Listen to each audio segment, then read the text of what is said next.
It's good to be with you again, faithful believers, friends, and family, as we celebrate Mother's Day. I want to read to you from Genesis verses 1 through 3. When Rachel saw that she was not bearing Jacob any children, she envied her sister. "Give me sons or I will die," she said to Jacob. Jacob became angry with Rachel and said, "Am I in God's place? Who has withheld children from you?" Then she said, "Here's my slave Bilhah. Go sleep with her, and she'll bear children for me so that through her I too can build a family." The making of a family, part 2. Last week we saw how Leah was given children. She was blessed by God. And she saw how God saw her affliction. She was able to see how God saw that she was unloved. Leah was able to see how God saw that her husband was not attached to her.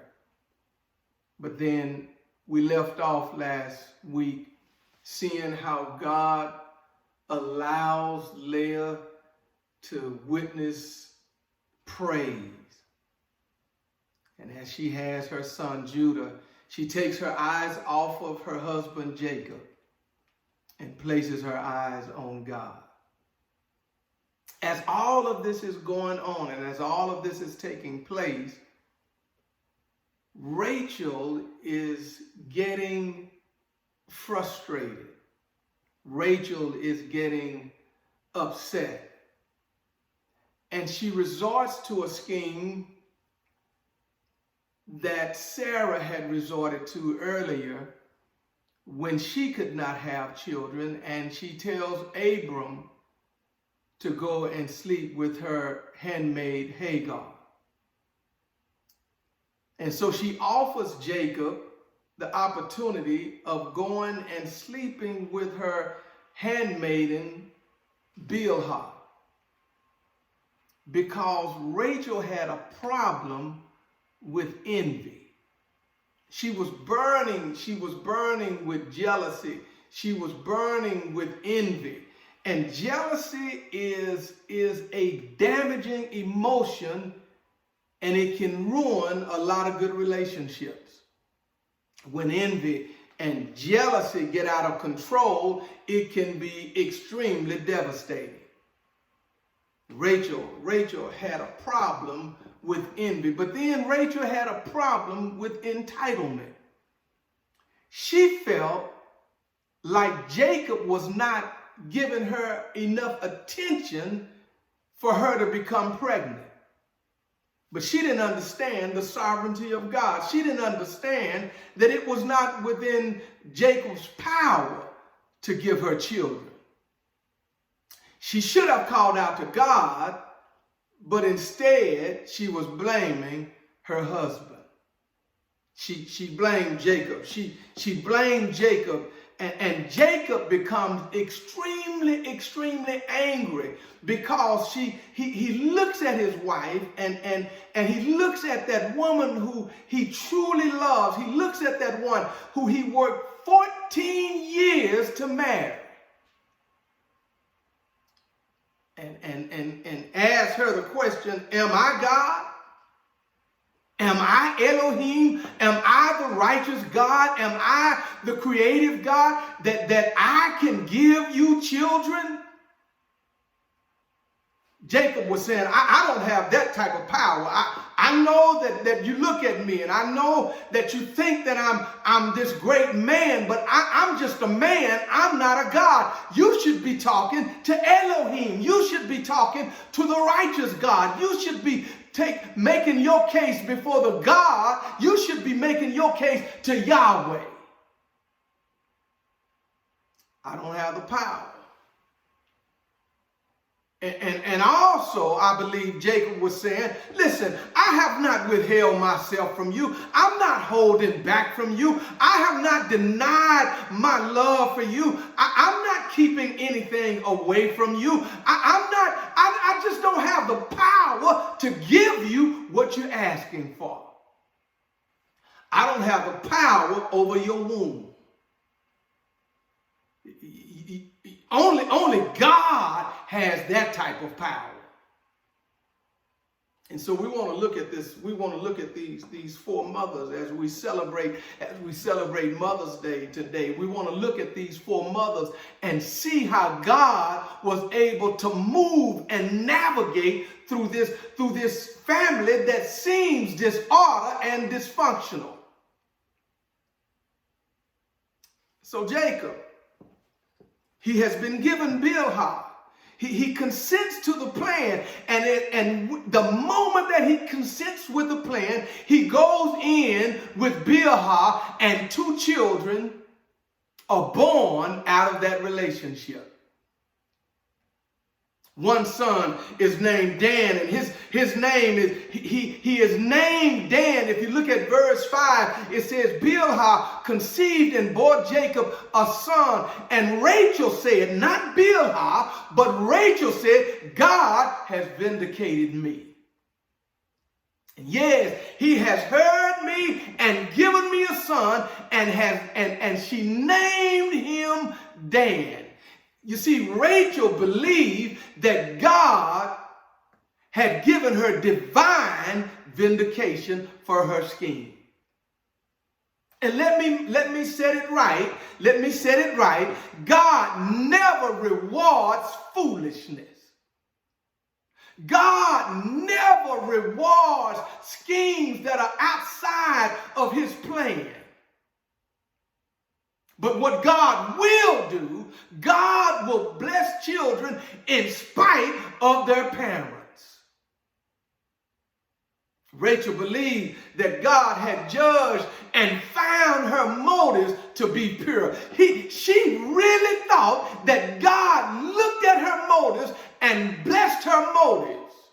Because the next son that is given, look at what she names him. Verse 8, it says that Rachel said, in my wrestling with God, I have wrestled with my sister and won. And she named him Naphtali. And what she's saying is that I have struggled with my sister. I have had social hostility and strife, and I have opposed her, and now I've been granted favor. Oh, how tragic. How tragic it is for Rachel to believe that God is blessing her because of her envy, because of her jealousy. She really believes that God has blessed her.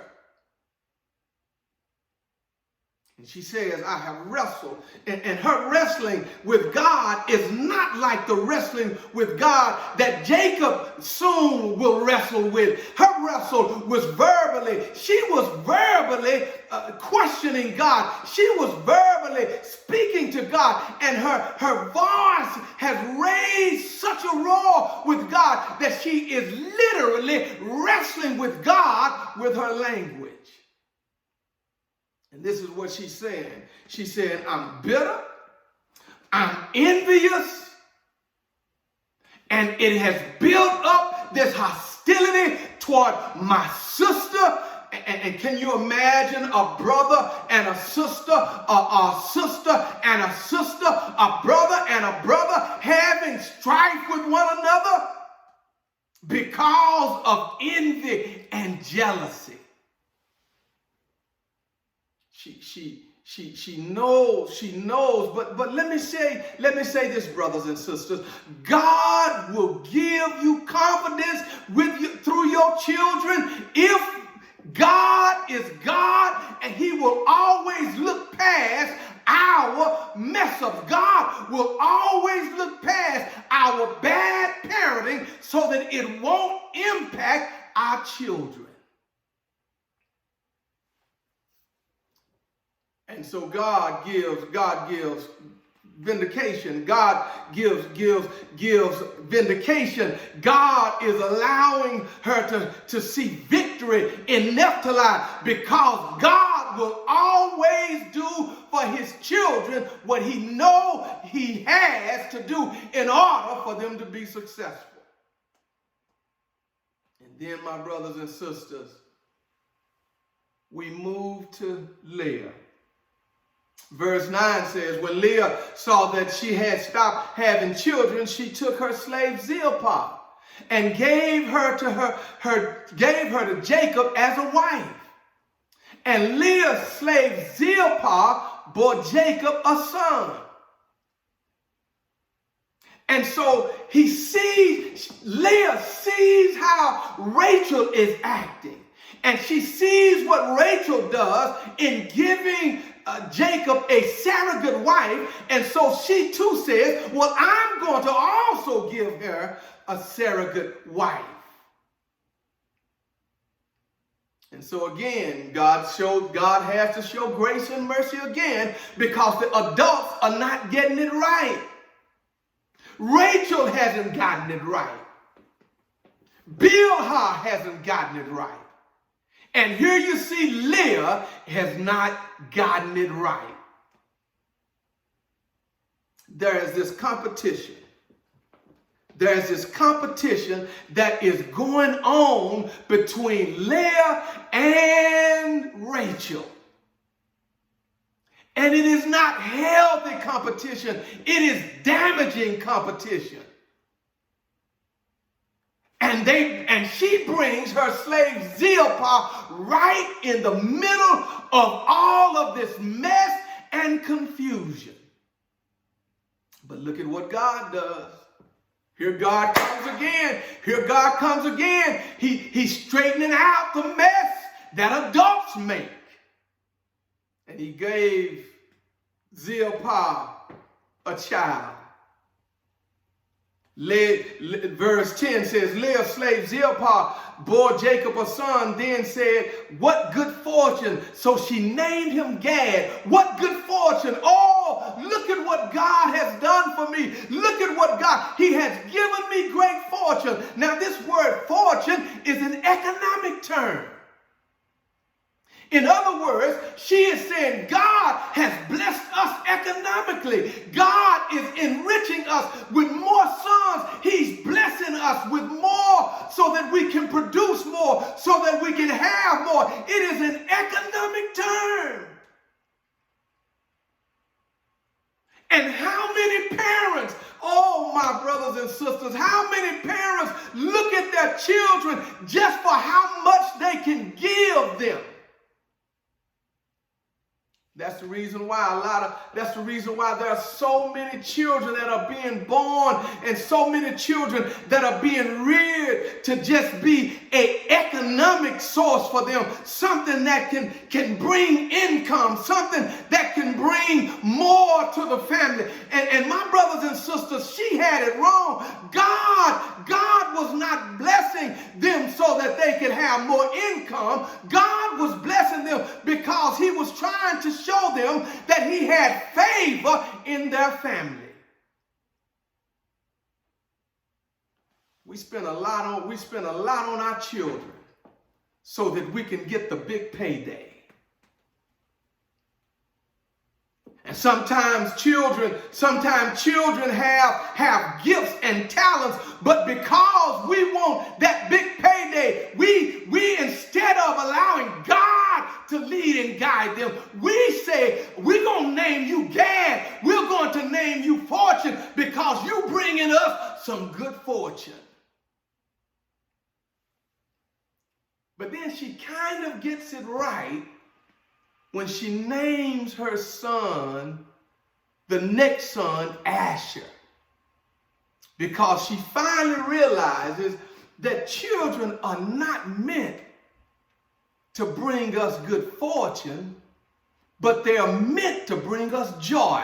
Children are meant to bring the joy in the life of a family. Oh, my brothers and sisters, I get so excited when all of my children are around. I get so excited when all of us can just eat together, when all of us can stand and talk together, because children bring us joy. It's not how much they can give us. It's not how much we can get out of them. Our children are given to us so that we can have a sense of joy. Gad brought a good fortune. Gad brought a good fortune, but Asher brought a joy. Asher lifted her spirits. Asher showed that the Lord is in the blessing business. And mothers, how many of you have some Ashers in your family? How many of you have some children that just light your day? You can't help but to smile every time they walk into the room. You can't help but to have your spirits lifted when you see your children, because they are joy instead of fortune. Oh, my brothers and sisters, she was comforted because she had children. But then Leah has another episode, and this is a strange one to me. The terrible dissension in Jacob's family is illustrated by this scene, this episode that resonates in our mind of the dissension that exists in this family. Well, here's what happened. Reuben, the first child of Leah, has gone out and brought his mother back a bouquet of mandrake plants. And these plants had little yellow berries of mandrakes, and it was sometimes called love apples. And it was believed to be an aphrodisiac and to aid in fertility.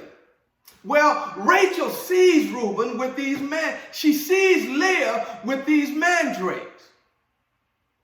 And she wants some of her son's mandrakes. And she wanted it so bad that she tells Leah, if you'll give me some of these mandrakes, I will let you go and sleep with Jacob. She wanted these mandrakes so bad. She wanted these mandrakes to the point that she was willing to give that one that she was in competition with the opportunity of having another child by the person that she loved. That is dissension to the highest degree. It is a miscalculation on the part of Rachel.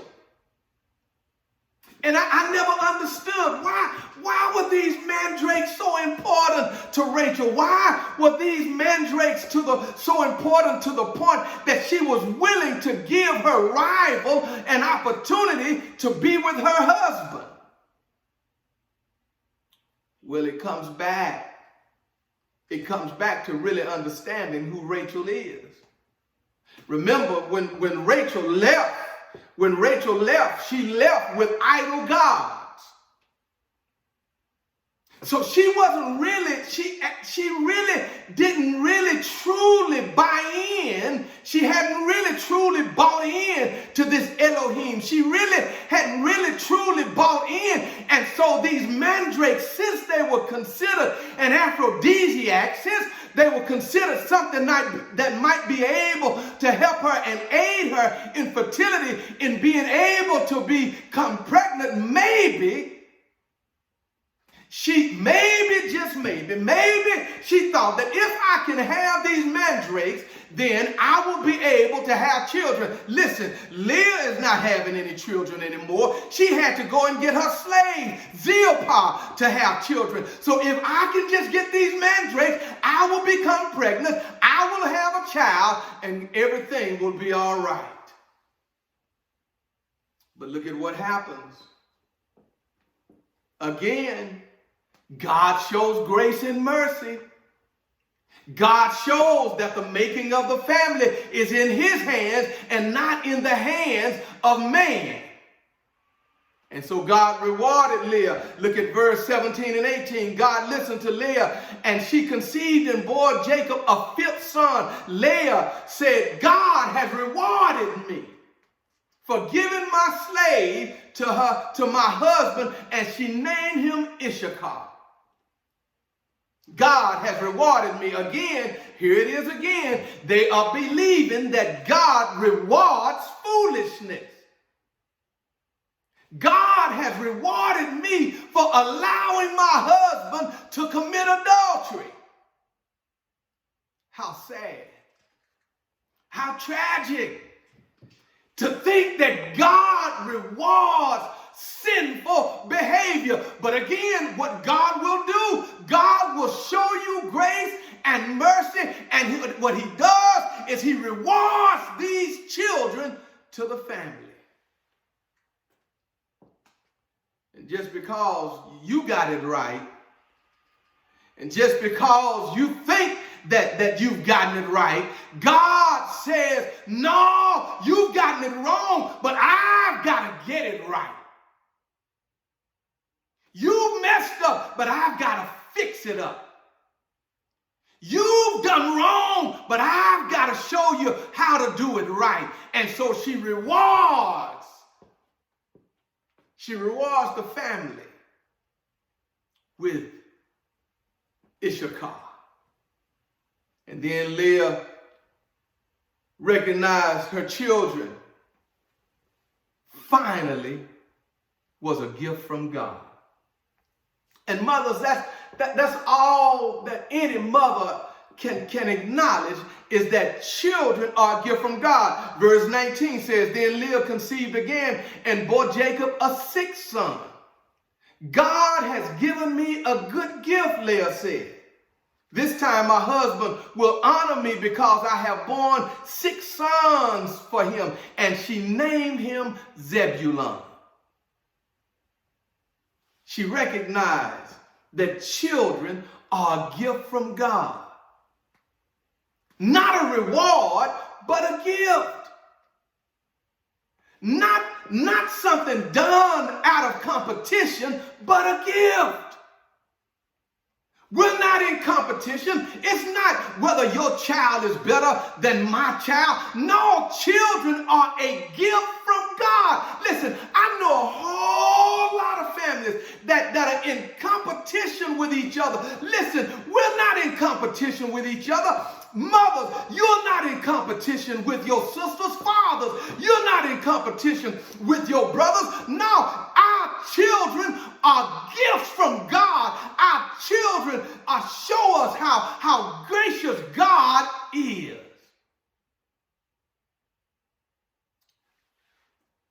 But what does she do? What does Leah do? She reverts right back into trying to get this husband on her side. But as long as, mothers, as long as you have God on your side, that's all that really matters.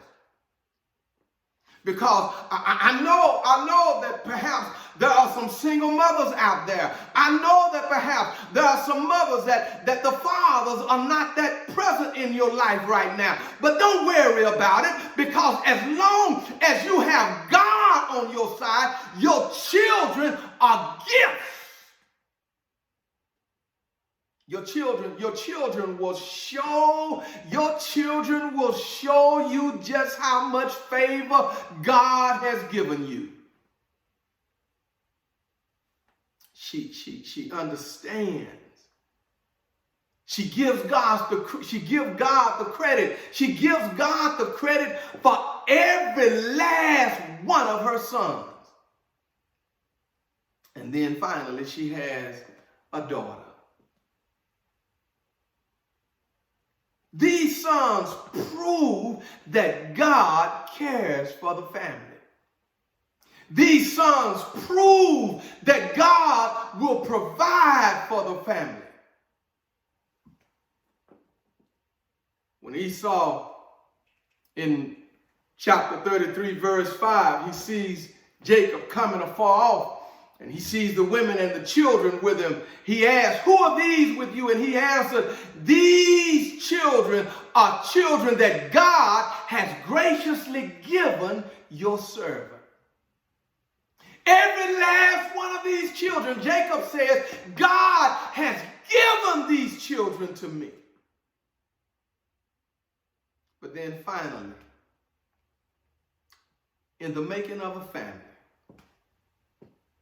Rachel's son shows confidence that should exist in every family. Confidence that should exist in every family. Look at what verse 22 through 24 says. Then God remembered Rachel. He listened to her and opened her womb. She conceived and bore a son and said, "God has taken away my shame." And she named him Joseph. May the Lord add another son to me. You see, Rachel had confidence because Rachel accepted God's forgiveness. Well, what do you see that? It's right here in the text. It says, then God remembered Rachel. He listened to her and opened her womb, and she conceived and bore a son. And this is where it is. And God has taken away my shame. You see, shame is caused by guilt. And Rachel had done a lot of things to be guilty of. She was a jealous mother. She was an envious mother. She was a mother that coveted what belonged to others. She was an impetuous mother. She really never thought things through. And let me say this, brothers and sisters. And if you're a mother out there and you're struggling because of some of the things that has happened in your past, I want to tell you, like Isaiah said, all of us have become like something unclean, and all of our righteousness are like polluted garments. All of us wither like a wheat, and our iniquities carries us away like the wind. Listen, no one can ever say that they have always been pure, that they have always been holy. And Rachel understood that when she said, and he has taken away my shame. I haven't always acted in the way that I should act. I haven't always treated my sister the way I should have treated her. I haven't always been toward my nephews like I should have been. I have been honorable. I have been dishonorable. I have been envious, jealous, impetuous, and covetous. But the Lord has removed that shame from me. Her actions led to her feelings of guilt. Listen, Rachel saw what God had done with Leah. She was human. She understood how God had seen her sister's affliction. She saw how God had removed the unloving feeling that Leah had with her husband Jacob. She saw how God saw her, how her husband was unattached. She saw how God had given her sister Leah praise, and she wanted what her sister Leah had. She saw what her slave Bilhah had. She saw that God had vindicated her. She saw that God had given her victory. She wanted what her slave Bilhah had. She saw what the slave of Leah had in Zilphah. She saw what Gad was. She saw that God had given her prosperity. She saw what she had in Asher. She saw that Zilphah could have joy because of what God had done in her life. And then she saw her sister being blessed again. She saw her sister being rewarded again. She saw her sister being given a gift again. And she just wanted the Lord to bless her. And so Rachel was the recipient of grace that only God can give. She was the recipient of what God does when we cry out to him. That's what the word said. And the Lord heard her. The Lord heard what she was crying out for. Lord, bless me. And don't you hear what the songwriter says? Pass me not, O gentle Savior. Hear my humble cry. While on others thou art calling, please don't pass me by. Savior, oh my Savior, please don't pass me by. Rachel, I know what the Lord has done for Leah. I know what the Lord has done for Bilhah. I know what the Lord has done for Zilphah. I know what the Lord has turned back around and done for Leah. But hold on, Rachel, because God is going to do something special for you. He's going to bless you.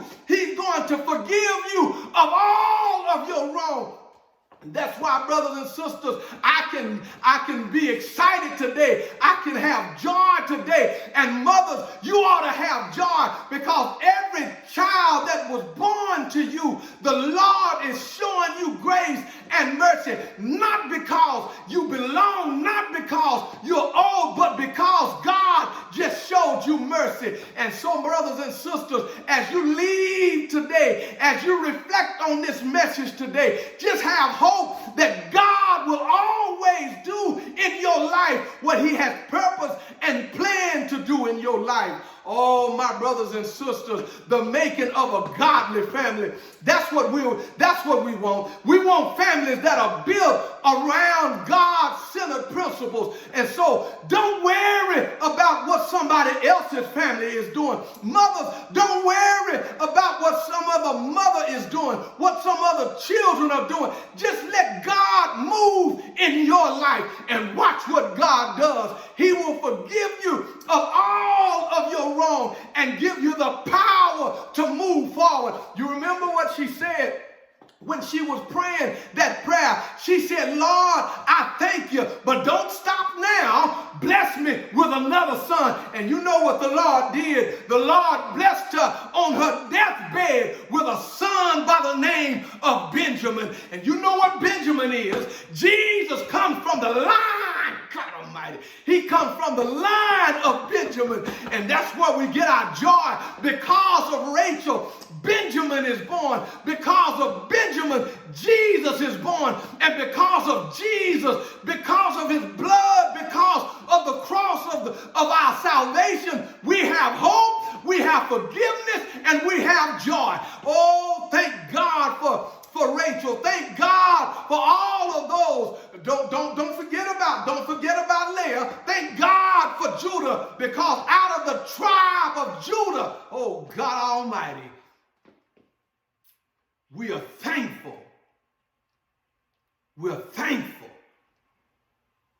that God gives hope to the family. He gives hope to the family. Oh, brothers and sisters, I know that this is Mother's Day. But fathers, you better get something out of this too. I know that this is Mother's Day. But children, get something out of it. God will always do in your life what his designed purpose is for your life. God makes the family. God constructs the family. And even when we perhaps don't follow the design plan, God always has a divine plan. And his divine plan is going to always work for our good. I pray that your hearts will be changed.